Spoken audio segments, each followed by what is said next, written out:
히브리서 7장 24절, 25절 말씀입니다. 제가 여러분을 대신해서 읽어드리도록 하겠습니다. 오늘 우리에게 주시는 하나님의 말씀을 들으십시오. 예수는 영원히 계심으로 그 제사장 직분도 갈리지 아니하시느니라. 그러므로 자기를 힘입어 하나님께 나아가는 자들을 온전히 구원하실 수 있으니 이는 그가 항상 살아계셔서 그들을 위하여 간구하심이라. 아멘. 말씀 한 구절을 더 찾아서 읽어드리겠습니다. 요한일서 2장 1절 말씀입니다. 요한일서 2장 1절도 함께 읽어드리겠습니다. 나의 자녀들아, 내가 이것을 너희에게 쓰면 너희로 죄를 범하지 않게 하려 함이라. 만일 누가 죄를 범하여도 아버지 앞에서 우리에게 대언자가 있으니 곧 의로우신 예수 그리스도시라. 아멘. 네, 우리는요 그리스도의 마음이라고 하는 주제로 이제 네 번째 시간을 갖고 있습니다. 예수님께서 승천하신 이후에도 이 땅에 남겨져 있는 죄인들을 끝까지 사랑하시고 동정하시고 나아가 기꺼이 받아주신다라고 하는 사실을 앞서서 나눴고요. 오늘은 그 예수님이 열렬한 마음을 가지고 우리를 위하여 변호하신다라고 하는 내용을 함께 나누도록 하겠습니다. 제가 이 설교를 좀 준비하면서 살피게 된 그 블로그에 글이 하나 있습니다. 그 나를 변호해 줄 수 있는 사람이라고 하는 그 짧은 에세이가 담겨져 있는 글이었습니다. 에세이 작가님이라고 하시더라고요. 그런데 이제 내용이 보니까 이렇습니다. 이 작가님이요, 어느 날 하루는 자전거 타고 가다가 사고가 한번 났다고 합니다. 그러니까 이제 아이를 치게 되었다라고 해요. 그러니까 이제 그 상황에서 여러 가지 마음이 들잖아요. 그런데 앞서서 여러 가지 어려웠던 일들이 있었던 나머지 이 아이를 바라보면서 이 상황에 대한, 이 아이에 대한 어떤 미안한 마음보다 짜증이 먼저 일어나는 자신을 보았대요. 그리고 그런 자신이 너무나 혐오스러웠던 거죠. 그런 자신에게 너무나 놀라서 스스로를 괴물이라고 부르게 되었다라고 합니다. 그런데 이제 물론 자신이 그 이후에 그 아이에 대해서 자신이 해야 되는 일들을 하지 않은 건 아니었어요. 도의적인 책임을 다 했지만 계속 밤이 되면 될수록 자기 자신에게 던져지는 질문들, 자기가 정말 좀 별로이다라고 하는 생각들이 찾아오는 것은 어쩔 수 없었다라고 합니다. 이런 이 작가님을 보면서 주변에 있던 한 친구가 자신이 갖고 있던 생각을 나누어 줬다라고 해요. 이런 마음이었습니다. 행동은 이렇게 해서는 안 되겠지만 마음만은 작가 너 자신을 변호하고 너의 편이 되어 주었으면 좋겠다 라고 하는 메시지였다고 합니다.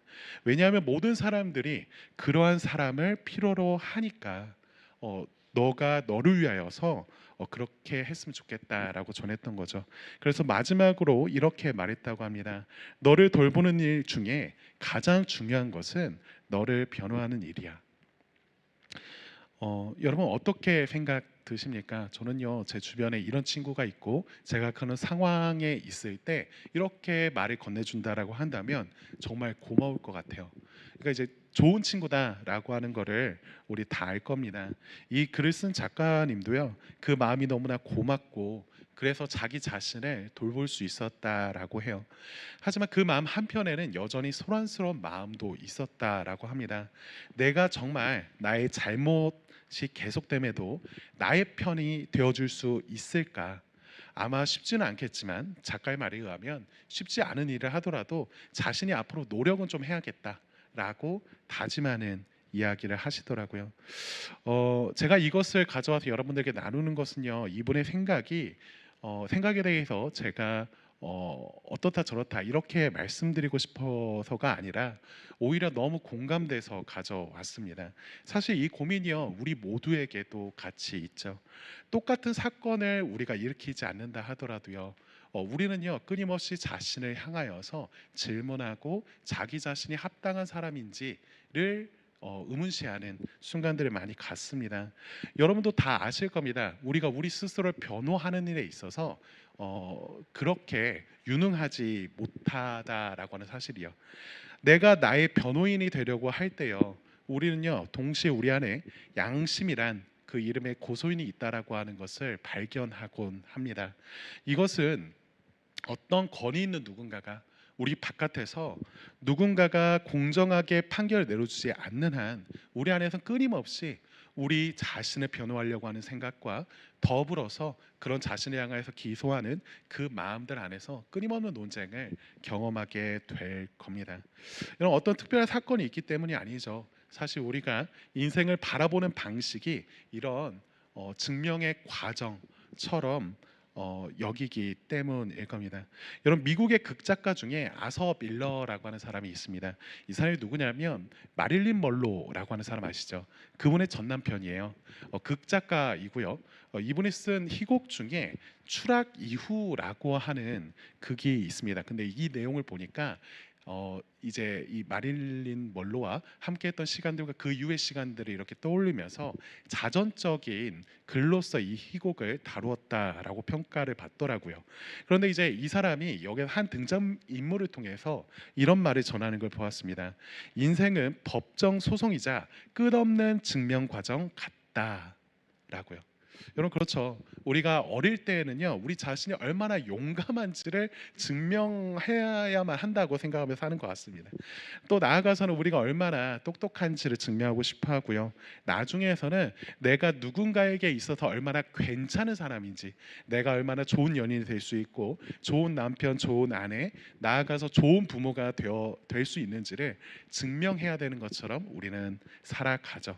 여러분, 그게 끝이 아닐 겁니다. 나중에 나이가 들고요, 우리 인생의 말미에 오면 우리는 그때에도 여전히 우리 자신이 얼마나 지혜로웠는지, 우리의 삶이 얼마나 영향력이 있고 그리고 얼마나 잘 살아왔는지를 증명해야 되는 것처럼 느끼는 순간들을 경험합니다.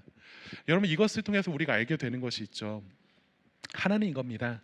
이러한 자리를, 이런 재판의 순간들을 스스로 마냥 피할 수는 없다라고 하는 사실일 겁니다.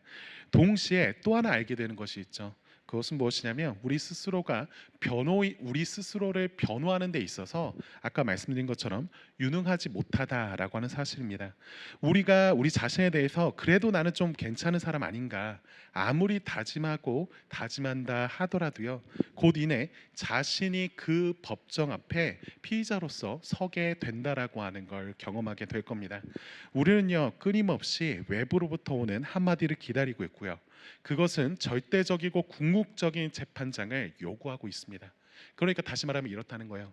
우리가 신의 존재를 받아들이든 그렇지 않든 그 궁극적인 법정이 실제하고요, 그것은요, 우리의 삶을 통해서 계속 경험되고 있는 것이죠.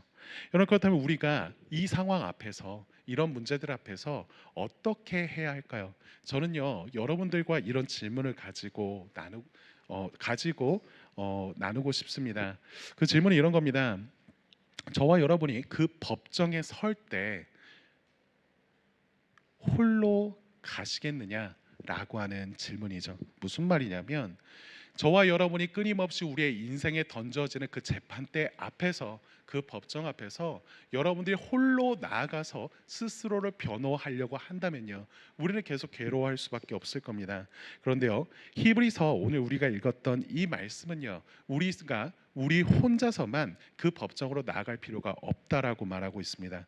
저와 여러분이 결코 피할 수 없는 그 재판에서 더 좋은 소망이 되시는 중보자가 있고 더 좋은 변호인이 우리에게 주어졌기 때문이다라고 말을 하고 있죠.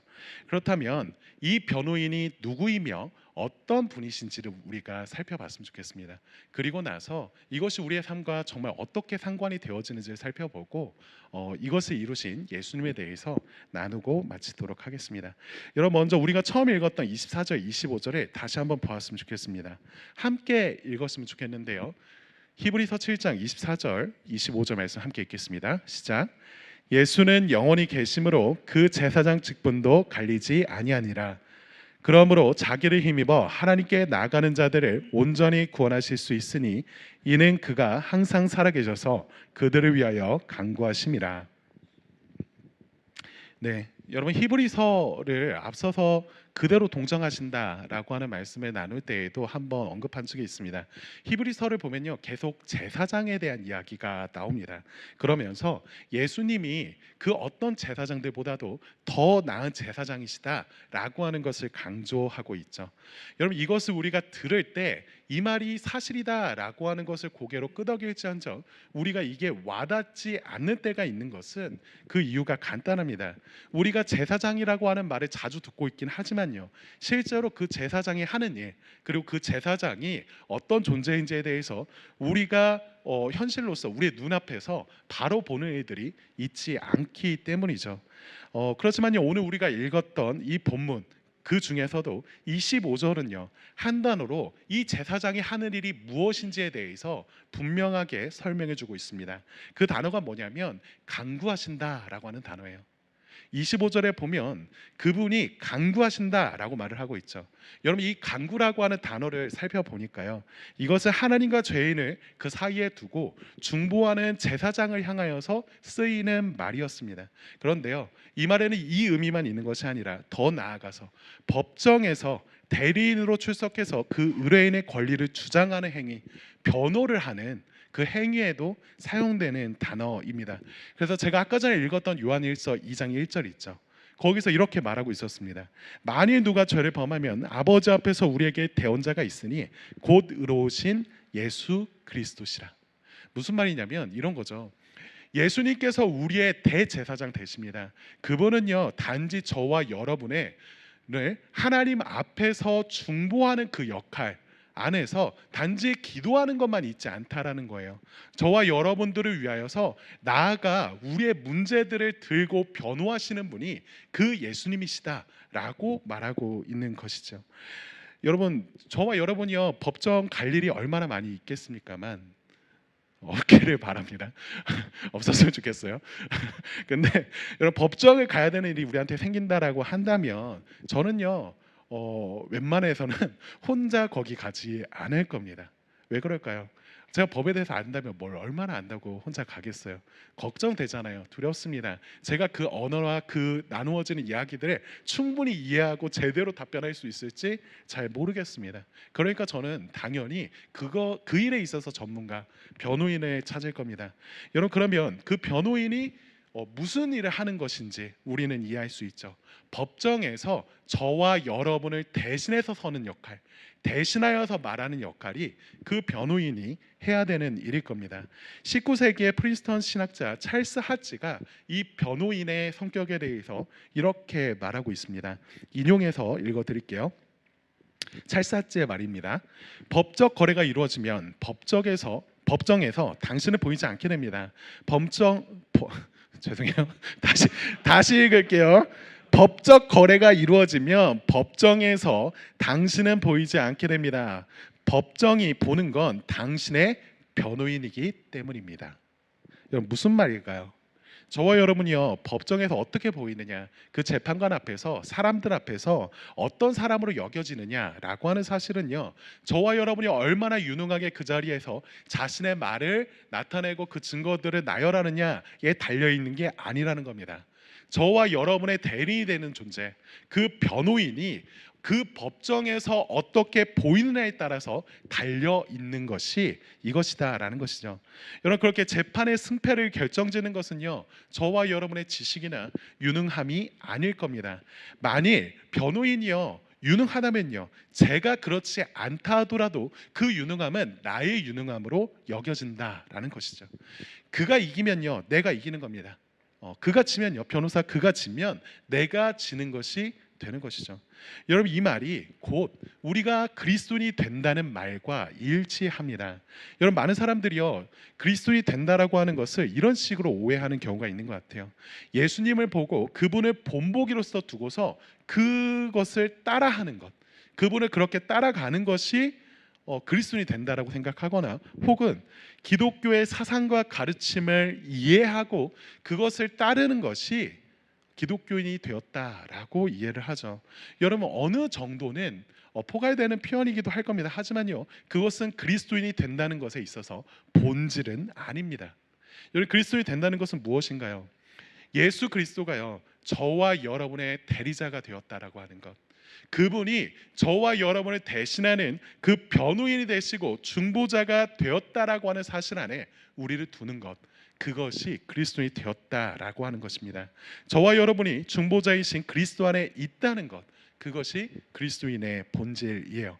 여러분, 그런데 24절 다시 한번 보시면 이렇게 말하고 있습니다. 예수는 영원히 계심으로 그 제사장 직분도 갈리지 아니하느니라. 갈리지 아니한다. 평상시에 우리가 갈린다라고 하는 표현을 쓰는 것과 조금 다르게 사용하고 있는 것 같아요. 여러분, 이 단어가 뭔지를 좀 살펴보니까요, 원어로 아파라바톤이라고 하는 단어입니다. 직역하면 옆으로 비껴나지 않는다라고 하는 말이래요. 다시 말하면 변하지 않는다라고 해석할 수 있다고 합니다. 이것을요, 지금 문맥에 따라서 우리가 이해한다면요, 이런 의미가 될 겁니다. 갈리지 아니한다, 무슨 말입니까? 그분은요, 자신의 직분을요 빼앗기지 않는다는 말이에요. 그분은요, 자신이 해야 되는 그 일을요 다른 사람에게 양도하지 않는다라고 하는 말입니다. 여러분, 히브리서 기자가 왜 이 말을 꺼내고 있는지를 우리가 앞서 말씀드렸던 그 문맥을 보면요 이해가 됩니다. 여러분, 구약의 제사장들 아무리 유능하다 하더라도요, 시간이 지나면요 그 사람 역시도 늙게 되고요, 결국 죽게 될 겁니다. 아무리 뛰어난 사람이라도 그렇게 될 거예요. 여러분, 그러면 어떤 일이 벌어질까요? 그냥 제사장 한 사람이 죽은 게 나랑 무슨 상관이냐? 여러분, 제사장이었던 누군가가 죽는다라고 하는 것은요, 우리가 갖고 있는 나의 신분과 나의 문제에 관한 그 담당자가 사라지고 바뀐다라고 하는 것과 마찬가지의 이야기입니다. 여러분, 불안하게 될 것이다라는 것이죠. 새 담당자가 잘할 사람인지, 혹시나 나쁜 사람이며 어떡하느냐라고 하는 생각을 우리가 갖게 되죠. 여러분, 이것을 성경 안에서 경험했던 사람들이 여럿 있습니다. 그 중에 대표적인 이야기가 엘리라고 하는 제사장이 있죠.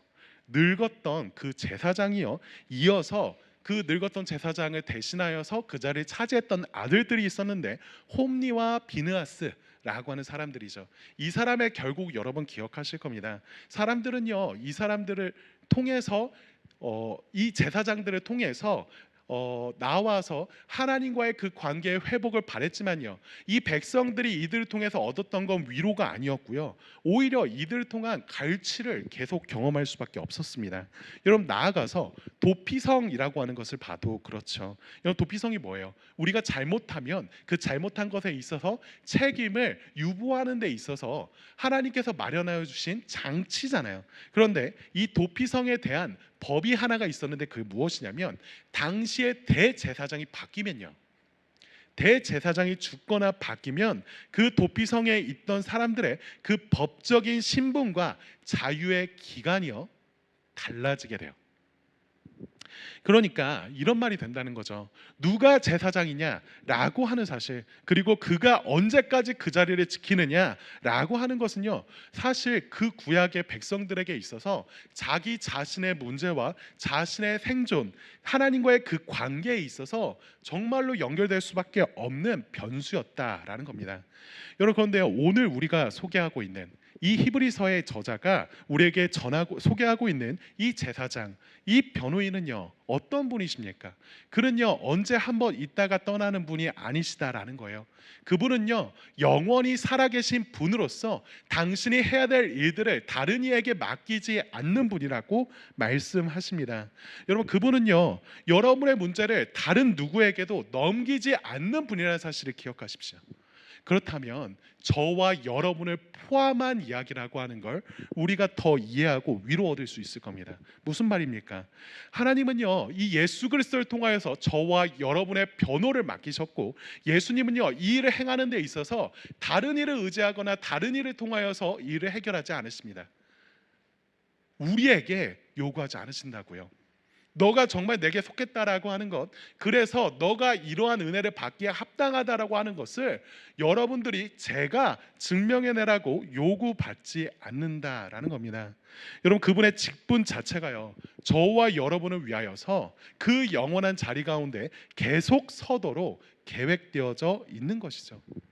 여러분, 이처럼 우리에게 변호인이 있다라고 하는 그 사실, 그리고 그 직분이 영원히 지속된다 라고 하는 것은요, 우리에게 위로가 되어지는 일이죠. 하지만요, 히브리서 기자는 단지 이 직분이 있고 이 직분이 영원할 거야 라고 하는 말로 끝내지 않습니다. 25절 다시 한번 볼까요? 25절 제가 다시 한번 읽어드릴게요. 읽겠습니다.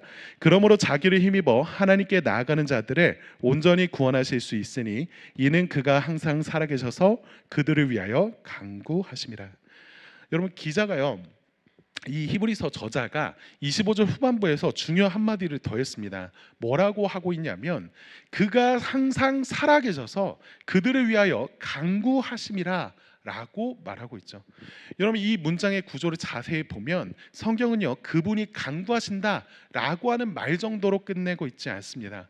여러분, 예수님께서 우리를 대신하여서 간구하신다, 이것은 좋은 소식이죠. 충분히 좋은 소식일 겁니다. 그렇지만요, 성경은요, 그냥 거기에서 멈추는 것이 아니라 그분이 그냥 살아서 간구하신다, 이 정도로 끝내는 것이 아니라 그 이상을 말하고 있어요.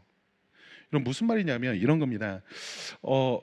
여러분, 우리가 이 본문을 읽을 때 한글 성경으로 읽었을 때에는 명확하게 드러나지 않는 이 문장의 의미가 있습니다. 그게 뭐냐면 이 문장을 쓰는 데 있어서 사용된 전치사에 따라서 이 의미가 좀 달라질 수 있다라는 거예요.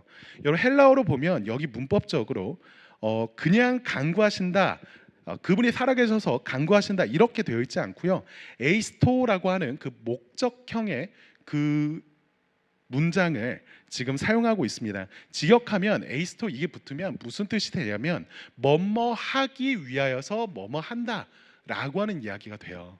그러니까 이제 어떤 이야기가 됩니까? 항상 살아계신 이유가 있다는 거예요. 그분이 그냥 항상 살아계시고 항상 간구하신다로 끝나는 문장이 아니라는 겁니다.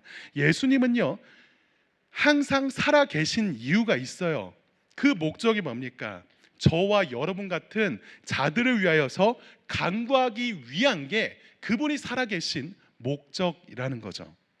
여러분, 예수님이 이렇게 말씀하시는 거예요. 그분은요, 자기 자신의 생명을 두고서 자신은 간구하시려고 살아있다라고 소개되고 있습니다.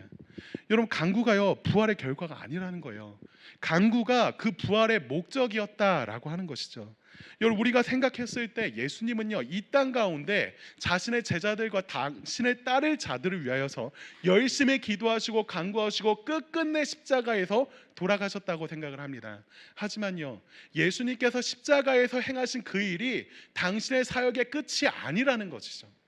저와 여러분을 구원하기 위해서 필요한 모든 것들을 그곳에서 다 지불하셨지만 그것을 행하신 이유가 있다는 거예요. 그분은요, 단지 이 땅에 와서 저와 여러분의 그 필요를 채우는 것, 그냥 이것이 자신에게 맡겨진 일이니까 이것을 해야만 한다는 사실로 그 자리에 서지 않았다는 거죠. 그분이 살아있는 이유였다는 겁니다.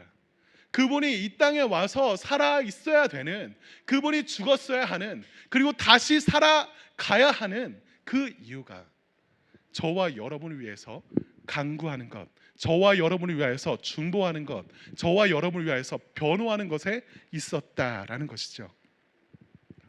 여러분, 변호사가요, 법정에 나가는 이유가 있다면요, 자신의 그 의뢰인의 그 죄를요, 무죄함을 증명하기 위해서, 입증하기 위해서 나아가는 것일 겁니다.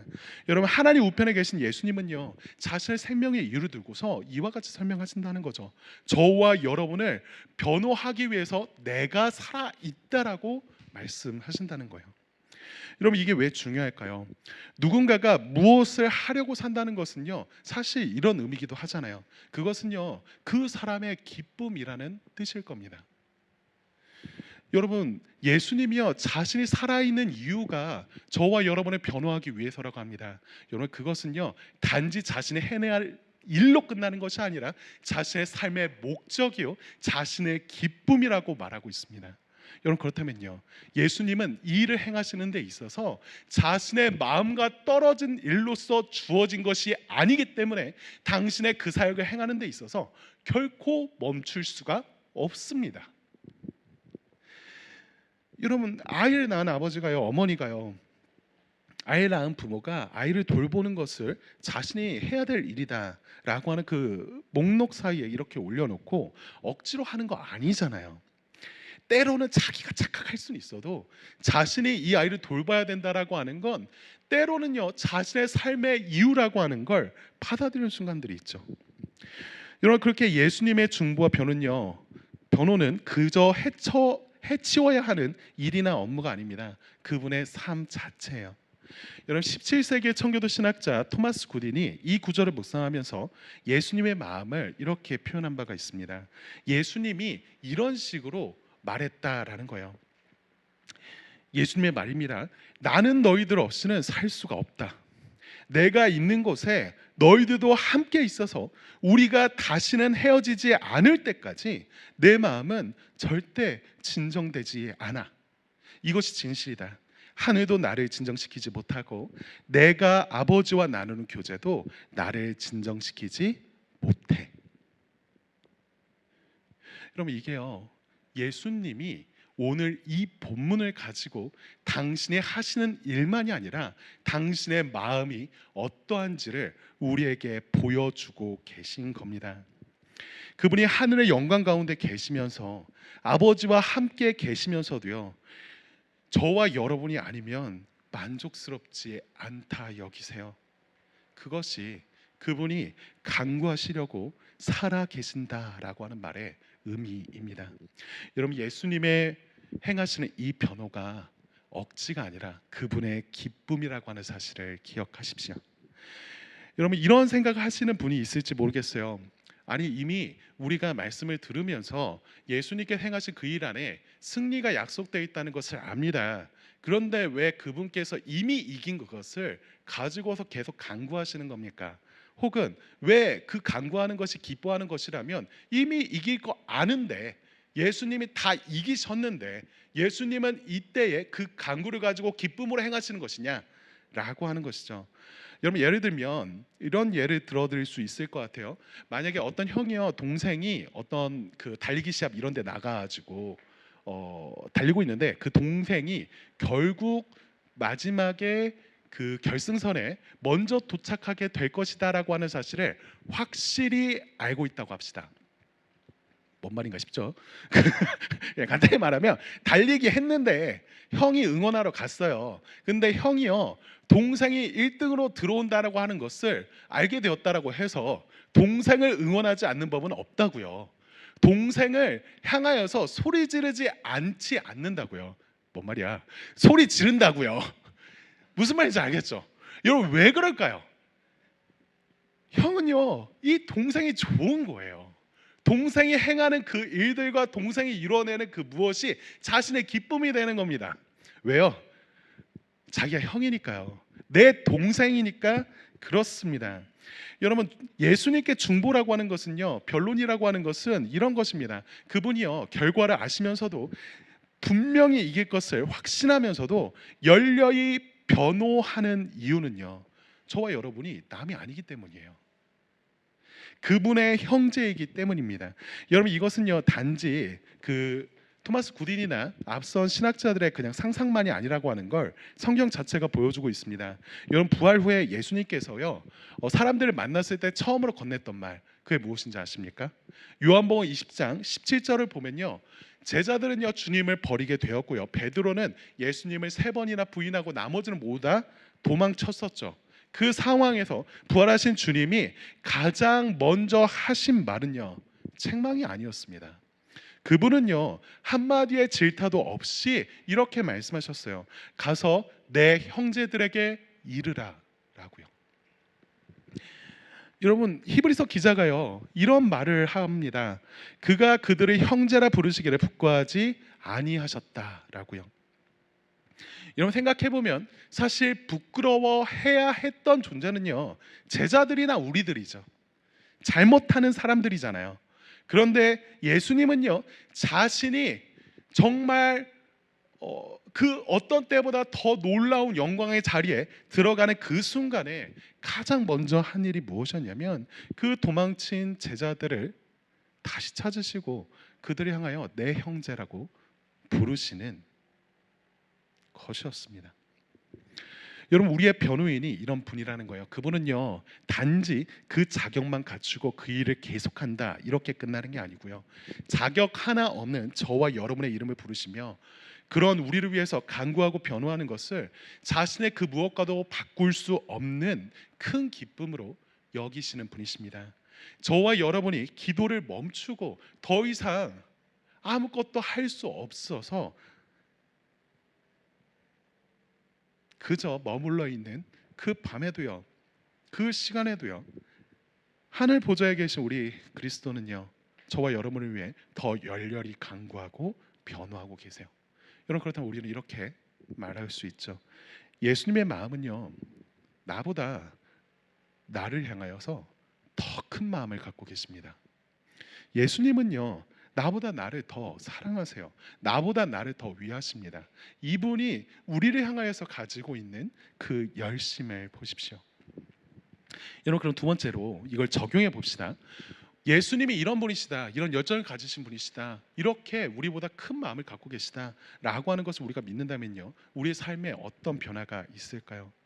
저 하늘에 나보다 나를 향해 더 큰 열정을 가진 그 변호인이 계시다라고 하는 것, 그게 오늘 내가 살아가고 있는 일상과 무슨 상관이 있냐라고 하는 말이죠. 여러분, 첫 번째로 우리는요, 이렇게 적용할 수 있을 겁니다. 저와 여러분요, 더 이상 위선의 마스크를 쓰지 않아도 됩니다. 다시 말씀드릴게요. 저와 여러분요, 가짜 겸손을 내려놓을 수 있어요. 여러분, 우리는 이렇게 많이 말하죠. 저는 염치 없어서 하나님께 가는 거 못하겠습니다. 이런 모습으로 기도할 자격 없는 것 같아요. 이런 생각 많이 하지 않습니까? 여러분, 이런 말 들으면요, 어찌 보면 되게 겸손한 것처럼 보일지 모르겠습니다. 하지만요, 이것은 겸손이 아니죠. 앞서 우리가 보았던 이 내용을 생각해 보자면 이건 겸손이 아니라 불신이에요. 왜냐하면 이 말 속뜻이 이거잖아요. 내가 어느 정도 자격을 갖춘 다음에 가겠습니다 라고 하는 말 아닙니까? 내가 당신이라고 하는 그 법정, 하나님이 계시는 그 자리, 그 왕에게 나아갈 때 나의 부끄러운 것들 내가 알아서 좀 해결해 놓고 가겠습니다, 나에게 대리자는 필요 없어요 라고 하는 말과 같다는 거예요. 여러분들이 이렇게 말하진 않아도요, 우리의 마음속에 이것이 계속 자리 잡으려고 하는 습성이 있습니다. 쉽지 않겠지만 그럼에도 내가 내 자신의 변호인이 되어야 되는 것은 아닌가라고 하는 생각으로요. 여러분, 그렇지만요, 예수님은요, 여러분이 스스로 변론하기를 포기하기를 원하십니다. 우리가 그렇게 행하기보다는요, 우리가 행할 그 변론의 그 권한을 예수님 자신에게 넘기길 바라고 계세요. 예수님은요, 그것이 자신의 기쁨이자 삶의 목적이라고 말씀하셨습니다. 저와 여러분이요, 우리는 자격이 없다라고 말을 할 때 이것은 사실 그 변호인의 기쁨을 빼앗고 있는 건지도 몰라요. 여러분, 예수님께 그 변론권을 넘기십시오. 두 번째, 이렇게 정해 봅시다. 여러분, 이 모든 것이 사실이라면요, 우리는요, 끝없어 보이는 그 평가, 끝없어 보이는 자기 증명의 그 재판대 앞에서 해방될 수 있습니다.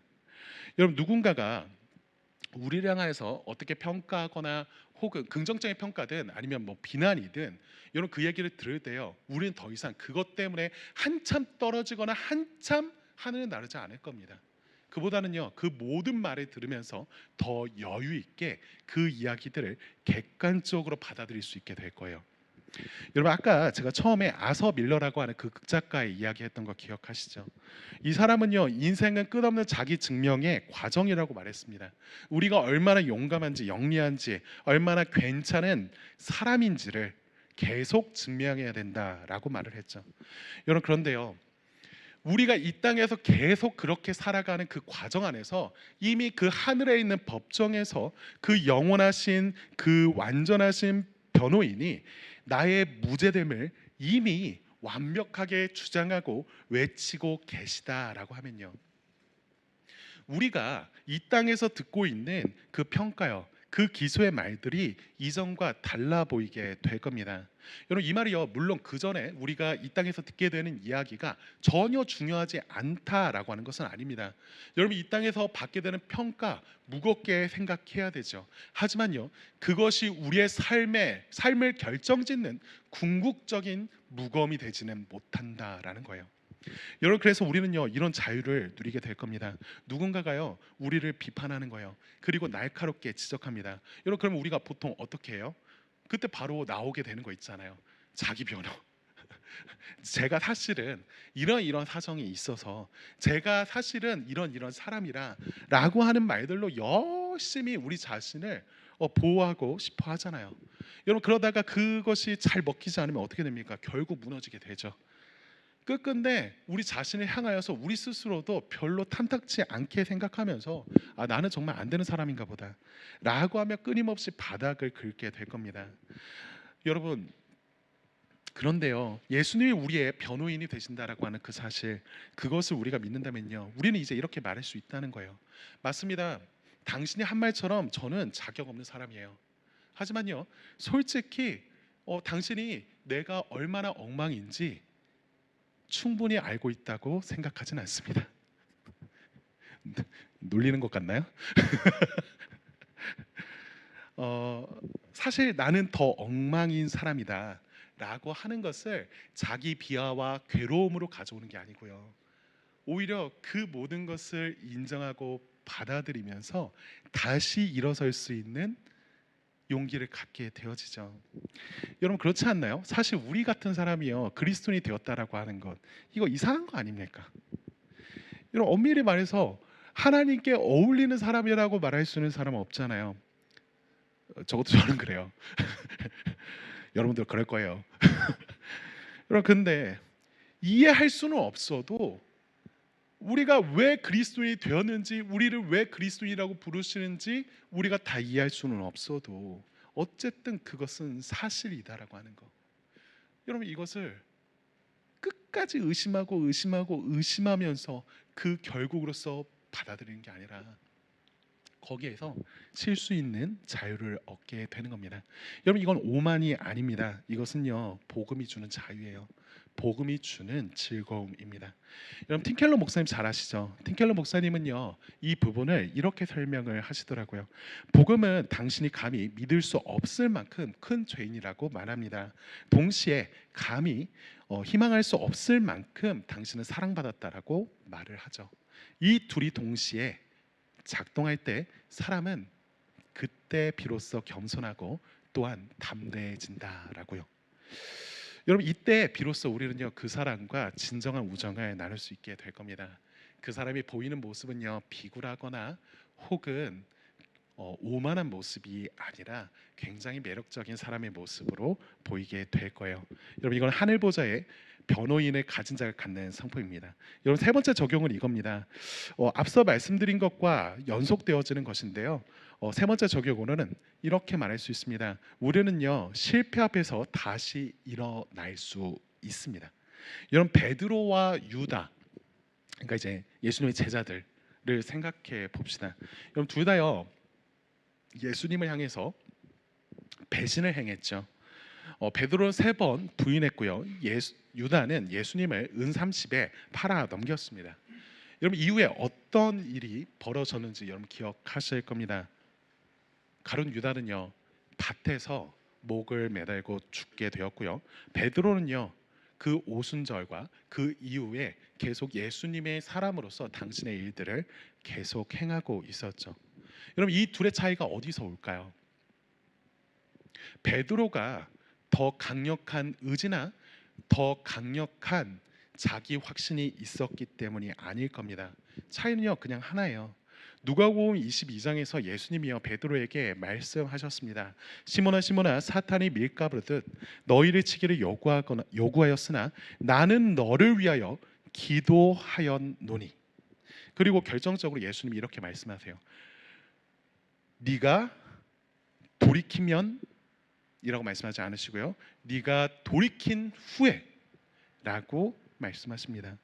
여러분 예수님은요 이렇게 말씀하고 계신 것이죠. 너가 만약에 이렇게 하면이 아니라 반드시 그렇게 이루겠다라고 지금 말씀하시는 거예요. 너가 다시 돌이키게 될 거라고 하는 거. 이것은 불확실한 사실이 아니라 이미 그가 돌이킬 것을 확신하는 가운데 예수님은 그 말을 건네고 있다라는 겁니다. 여러분 예수님이 왜 이 확신을 갖고 계실까요? 예수님의 그 변호에는요, 예수님의 그 간구는요, 한 번도 거절된 적이 없기 때문입니다. 여러분, 예수님께서 당신의 그 간구가 거절되었던 사건은 단 한 번 십자가에서 있었습니다. 그분이 거절받으신 이유를 우리는 알고 있죠. 우리의 모든 간구가 우리를 향한 그분의 변호하심이 받아들여지기 위해서요. 여러분 예수님께서 이 베드로를 위하여서 이렇게 말씀하셨을 때, 그리고 예수님이 내가 너를 위해서 기도하였다라고 하였을 때, 여러분 이것은요 베드로가 부인한 후가 아니고요 부인하기 전부터 이 일들을 예수님이 하셨습니다. 예수님은요 저와 여러분이 넘어진 다음에서야 그 변호를 시작하는 분이 아니라는 거예요. 저와 여러분이 넘어지기도 전에 이미 그 일을 시작하신 분이십니다.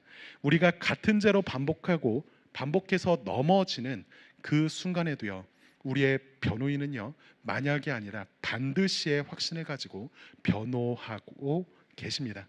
그렇기에 우리가 이 변호인과 함께라면 하나님께로 나아갈 수 있고요 그분의 복을 누릴 수 있고요 그분과 더불어 함께 일어날 수 있는 것이죠.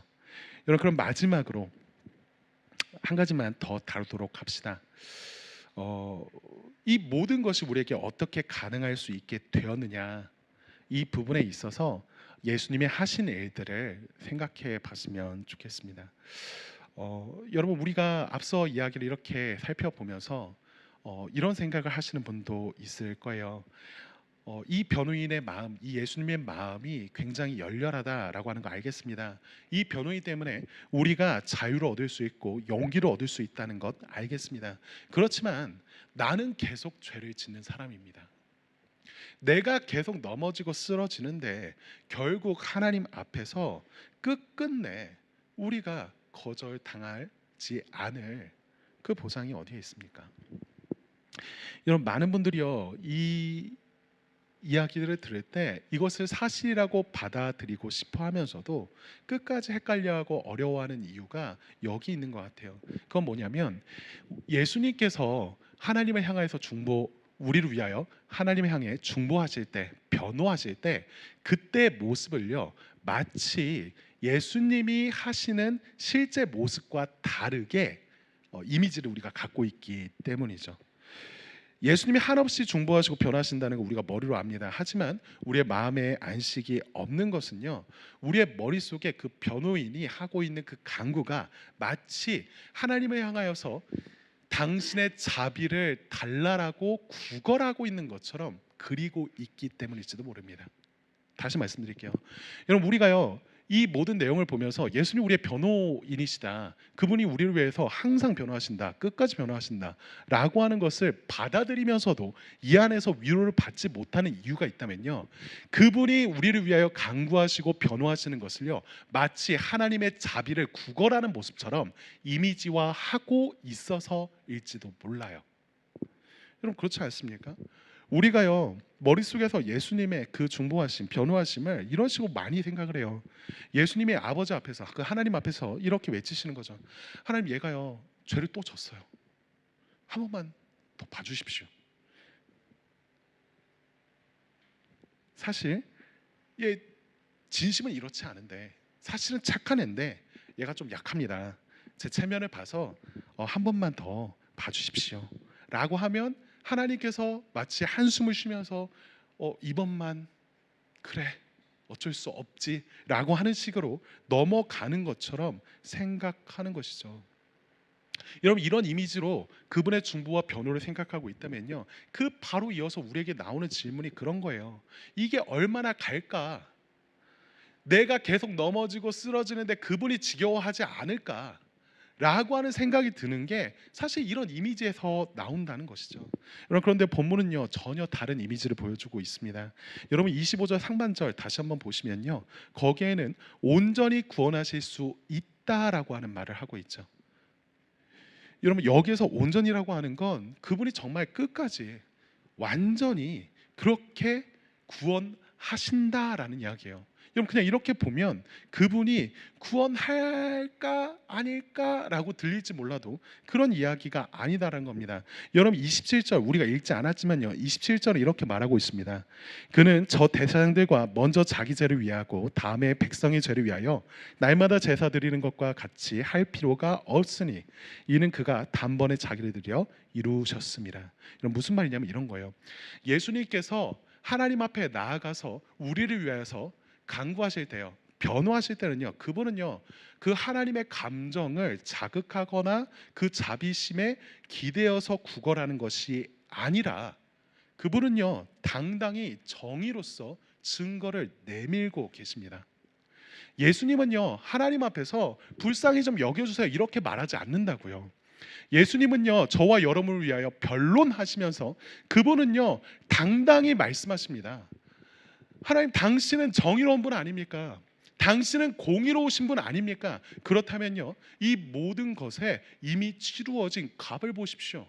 이 증거가 여기에 있다라고 자신의 손과 자신의 상처난 것들을 나타내 보이시면서 하나님께 변론하시는 것이죠. 예수님은요 하나님을 향하여서 정의를 요구하십니다.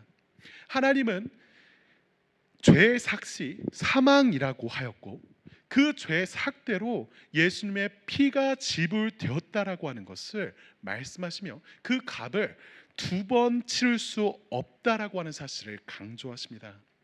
그렇기에 이 사람을 무죄로 하는 것이 당신의 정의로움이라고 그분은 얼굴을 당당히 들고 하나님께 외치시고 계시다라는 것이죠. 여러분, 아까 우리가 읽었던 요한일서 2장 1절 말씀에서 그분이 우리를 위하여 대언하신다라고 말을 할 때 그 장면은 특별히 우리가 죄에 빠져 있는 상황을 그리고 있습니다. 우리가 죄에 빠졌을 때 그분의 변론하심이요 있다라는 거죠.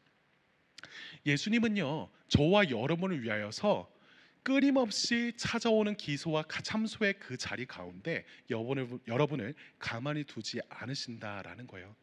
여러분, 여러분에게 들려지는 그 목소리가 만일 지금 말해졌던 이 내용과 다르게 너는 자격이 없고 합당하지 않다는 목소리로 가득 차 있다라고 한다면 그것은 예수님의 변론이 아닙니다.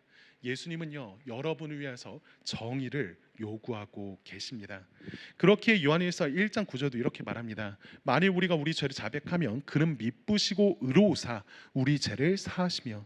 여기 말씀 보시면 우리가 죄를 자백할 때 예수님은요 미쁘시고 의로우시기 때문에 우리의 죄를 사하신다고 합니다. 하나님은요 미쁘시고 의로우시기 때문에 우리의 죄를 사하신다고 해요. 그분은 자비로우시기 때문에 우리의 죄를 사한다고 말하지 않습니다. 그분은 의로우시기 때문에 우리의